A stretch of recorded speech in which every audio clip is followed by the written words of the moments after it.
Hello everyone, welcome back to commerce classes. हम अपनी classes में अकाउंटेंसी और बिज़नेस स्टडीज़ के दोनों सब्जेक्ट्स को कवर कर रहे हैं और हम बिज़नेस स्टडीज़ के थर्ड चैप्टर पे हैं, that is forms of business organisation. इससे पहले वाली वीडियोस में हमने जॉइंट स्टॉक कंपनी के meaning, features, merits and demerits के बारे में पढ़ा था। अगर वो वीडियोस आपने नहीं देखी है तो प्लीज़ वो वीडियोस देख लीजिएगा और मेरे चैनल को सब्सक्राइब ज़रूर कर लीजिएगा। क्या पता आपको क्या नया सीखने को मिल जाए, क्या पता मैं आपको थोड़ा बहुत कुछ समझा पाऊँ। तो प्लीज़ मेरी वीडियोस को मेरे चैनल को सब्सक्राइब ज़रूर कर लीजिएगा। आज हम पढ़ेंगे टाइप्स ऑफ कंपनीज़ के बारे में। इससे पहले हमने जॉइंट स्टॉक कंपनीज़ के बारे में पढ़ा था, उसके features and merits and demerits. आज हम पढ़ेंगे कि वो कंपनीज़ होती कितने टाइप्स की हैं। ठीक है, तो जो कंपनीज़ होती हैं वो 3 टाइप्स की होती हैं, that is private company, public company, one person company. Types of companies are 3 types: private company, public company, one person company. आज हम प्राइवेट कंपनी के बारे में पढ़ेंगे। As per section 268 of Indian companies act 2013, देखिए बहुत सारे सेक्शंस के अकॉर्डिंग बहुत सारे एक्ट बनते हैं कंपनीज़ के लिए भी, बिजनेस के वर्ल्ड में भी बहुत सारे एक्ट्स बनते हैं। जैसे ह्यूमन राइट्स होते हैं, ह्यूमन राइट्स के लिए कितने सारे एक्ट बनाए गए हैं, लीगल एक्ट्स होते हैं। तो इसी तरह बिजनेस वर्ल्ड में भी बहुत सारे एक्ट बनाए गए हैं कंपनीज़ के लिए। A company having a minimum paid up capital of 1 lakh rupees. Private company वो होती है जिसका minimum paid up capital 1 lakh rupees हो। अब पेड अप कैपिटल क्या होता है? एक सिंपल वर्ड में अगर हम बोले तो जो कंपनी 1 लाख रुपए से स्टार्ट की गई है, जिसमें 1 लाख रुपये स्टार्टिंग में इन्वेस्ट किया गया है, उसे हम प्राइवेट कंपनी बोलते हैं। ठीक है, पेड अप कैपिटल क्या होता है? Paid up capital is the amount of money a company has received.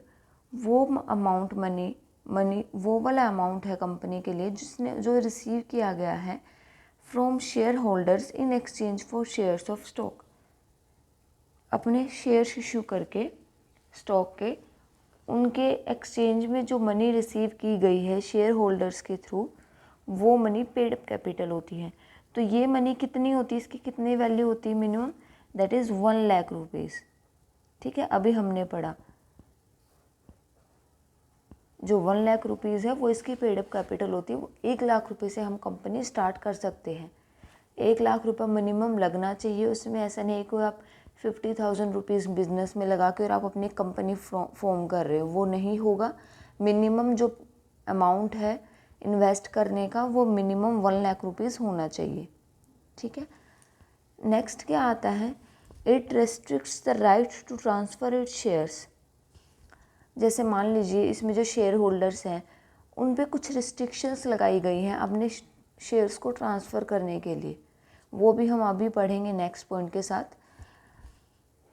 मतलब क्या है उसका? नेक्स्ट क्या आता है? Prohibits any invitation to public to subscribe for any securities of company. इसमें क्या बोला गया कि पब्लिक के लिए ना इन्विटेशन प्रोहिबिट है। यहाँ पे रिस्ट्रिक्शन बोला गया है, यहाँ पे प्रोहिबिट बोला गया है। मतलब वो कंपनी को इनवाइट करते ही नहीं हैं कि अपनी सिक्योरिटीज़ को सब्सक्राइब, पब्लिक को कि वो सब्सक्राइब कर सके, कंपनी के सिक्योरिटीज़ या शेयर्स को ख़रीद सके। ठीक है, अब जो ये नेक्स्ट पॉइंट है ना, इस नेक्स्ट पॉइंट से आपको दोनों ये वाले पॉइंट्स समझ आ जाएंगे। ये क्या बोलते हैं? Limit the number its members to 200। इस जो कंपनी है ना, जो प्राइवेट कंपनी, इसके जो मेंबर्स की लिमिट है ना वो 200 है। 200 से ज़्यादा इसके शेयर होल्डर्स मेंबर्स नहीं हो सकते। ठीक है, 200 मेंबर्स होने चाहिए इसके। अब ये देखिए यहाँ तक पढ़ लिया हमने। अब हम देखते हैं ये वाला पॉइंट। अब इन्होंने क्या बोला कि जो मेंबर्स है वो 200 होने चाहिए, और ये बोल रहा है कि वो अपने उन मेंबर्स को रिस्ट्रिक्ट करता है ट्रांसफ़र टू शेयर्स, अपने शेयर्स को ट्रांसफ़र करने में। कैसे रिस्ट्रिक्शंस होंगी? एग्जांपल ले लीजिए, मान लीजिए इसमें बोला कि सिर्फ 200 ही मेंबर्स होंगे। अब जो मेंबर है, जो 200th मेंबर है, जो 200 नंबर पे है, जिसने लास्ट में शेयर ख़रीदे हैं, मान लीजिए उसके पास 4 शेयर्स हैं। ठीक है, अब क्या है, उसके कोई फ्रेंड्स है जो उसे बोलते हैं कि ये चारों शेयर्स ना हमें दे दे तू, एक एक करके। ठीक है, तो अब वो रिस्ट्रिक्ट हो गया।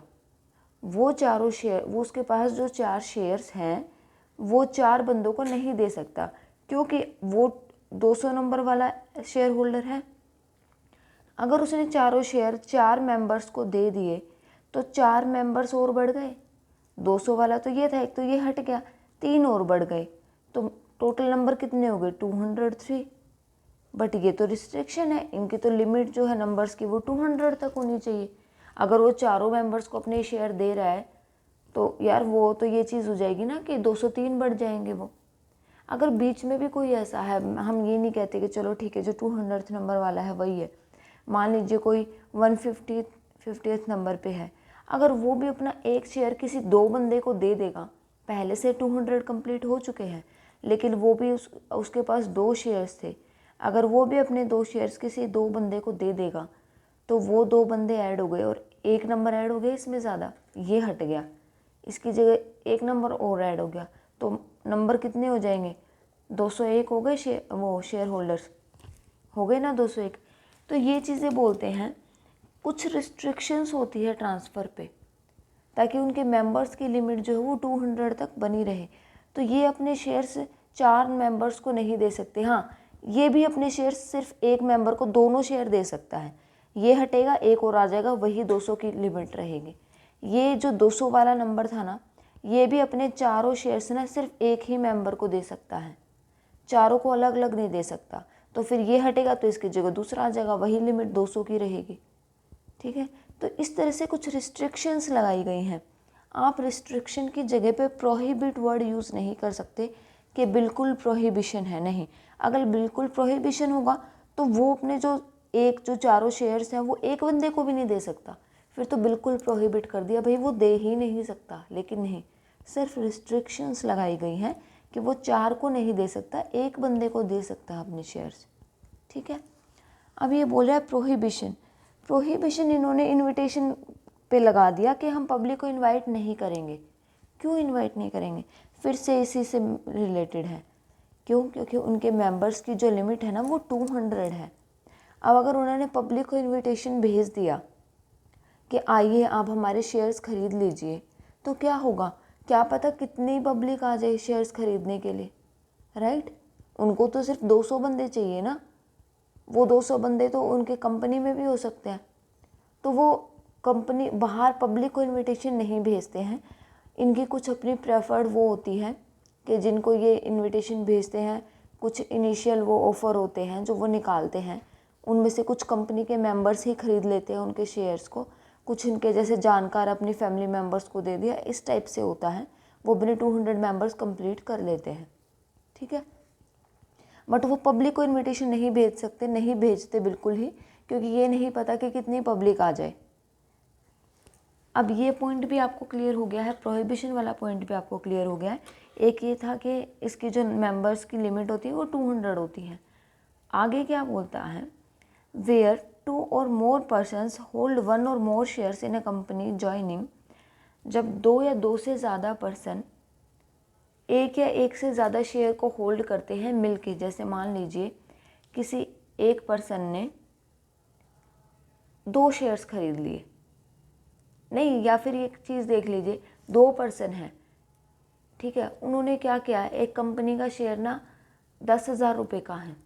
अब वो कह रहे यार हम दोनों 10-10 हज़ार तो रुपये नहीं ला सकते, हम एक काम करते हैं, एक शेयर खरीद लेते हैं दोनों मिलके 5,000 ईच। ठीक है, 5,000 उसने दे दिए, 5,000 उसने दे दिए, शेयर तो एक ही खरीदा उन्होंने। तो कंपनी क्या करेगी, उन दोनों को ना एक ही मानेगी कि एक ही शेयर होल्डर, क्योंकि शेयर तो एक गया है ना। ऐसा नहीं होगा कि उन दोनों ने अपनी तरफ से पैसे लगाए तो वो 2 शेयर होल्डर्स बन गए कंपनी के, नहीं, वो एक ही काउंट में आएंगे। ठीक है, जब 2 या 2 से ज़्यादा पर्सन एक या एक से ज़्यादा शेयर्स को जॉइंटली खरीदते हैं, कंपनी को ज्वाइन करते हैं और जॉइंटली कुछ खरीद रहे हैं, जॉइंटली जैसे ये बोल रहा है ना, they treated as single member. ठीक है, उनको सिंगल मेंबर, अब जैसे मैंने आपको बताया था कि 10,000 का शेयर था और 2 पर्सन थे, उन्होंने क्या किया, 5,000 ईच मिलकर एक शेयर खरीद लिया। अब ये जॉइंट हो गए, तो अगर जॉइंटली 2 या 2 से 1 या 2 से ज़्यादा पर्सन कोई भी एक शेयर खरीद रहे हैं ज़्यादा शेयर्स खरीद रहे हैं। ठीक है, मान लीजिए ज़्यादा शेयर्स कैसे, जैसे मान लीजिए उन्होंने टोटल 5 शेयर्स खरीदे, 5 शेयर्स की वैल्यू 50,000 हो जाएगी, राइट। उस 50,000 का हाफ 25 एक ने दे दिया, 25 एक ने दे दिया, तो उनको अलग अलग शेयर होल्डर नहीं माना जाएगा, उनको एक ही शेयर होल्डर माना जाएगा। ठीक है, सिंगल मेंबर माना जाएगा उनको। And provided further that the person who are or were in the employment of the company shall not be included in the number of members that is 200। इसका कहने का मतलब क्या है, मान लीजिए कोई उसी कंपनी का एम्प्लॉय है जो उसी कंपनी में काम कर रहा है, उसने शेयर्स खरीद लिए अपनी कंपनी के, उसने सोचा यार कंपनी प्रॉफिट में जा रही है, अगर मैं भी शेयर्स खरीद लेता हूँ तो मुझे भी कुछ फ़ायदा हो जाएगा, तो उसने भी शेयर्स खरीद लिए उस कंपनी के।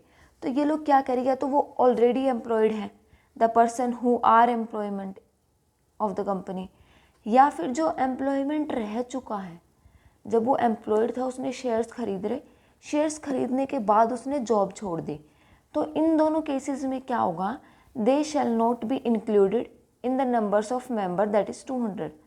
तो वो 200 की लिस्ट में नहीं इंक्लूड किए जाएंगे। शेयर होल्डर्स तो वो रहेंगे, लेकिन जो नंबर की लिस्ट है ना 200, वो उसमें इंक्लूड नहीं होंगे, चाहे वो एम्प्लॉयमेंट में अभी भी हैं, चाहे वो एम्प्लॉयमेंट में पहले थे। शेयर होल्डर्स वो रहेंगे, बट जो मेंबर्स की जो लिस्ट है ना 200, उसमें वो इंक्लूड नहीं होंगे। 200 की लिस्ट में और सारे शेयर होल्डर्स आएंगे। तो ऐसे तो बहुत सारे और भी शेयर होल्डर्स बन सकते हैं ना जो एम्प्लॉयमेंट में है, राइट, क्योंकि उनकी गिनती उस 200 में तो होगी नहीं, तो कितने भी एम्प्लॉयमेंट हैं, एम्प्लॉयज़ जो हैं वो सारे उनके शेयर्स खरीद सकते हैं। ठीक है, ये हमारा प्राइवेट कंपनी के बारे में था। नेक्स्ट क्लास में हम पब्लिक कंपनी के बारे में पढ़ेंगे। तब तक के लिए प्लीज़ मेरे चैनल को सब्सक्राइब ज़रूर कर लीजिएगा। Thank you.